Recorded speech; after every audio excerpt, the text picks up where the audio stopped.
बिस्मिल्लाहिर्रहमानिर्रहीम। अस्सलामु अलैकुम वरहमतुल्लाहि वबरकातुहू।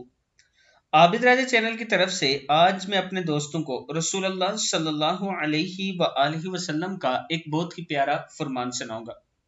रसूलुल्लाह सल्लल्लाहु अलैहि वसल्लम ने इरशाद फरमाया, मेरे रब की तरफ से एक आने वाले यानी हजरत जिब्राइल अलैहिस्सलाम मेरे पास आए और मुझे दो चीजों में इख्तियार दिया कि मेरी आधी उम्मत जन्नत में दाखिल हो या कि मुझे बरोज क़यामत अपनी उम्मत के लिए शफाअत का हक हासिल हो।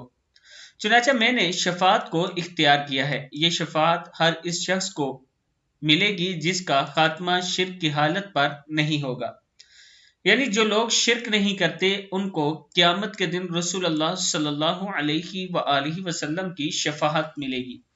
मैं अपने दोस्तों से गुजारिश करूंगा कि शिर्क से आप दोस्तों ने बचना है। इस वीडियो को भी आप दोस्तों ने आगे जरूर शेयर करना है। अस्सलामु अलैकुम वरहमतुल्लाहि वबरकातुहू।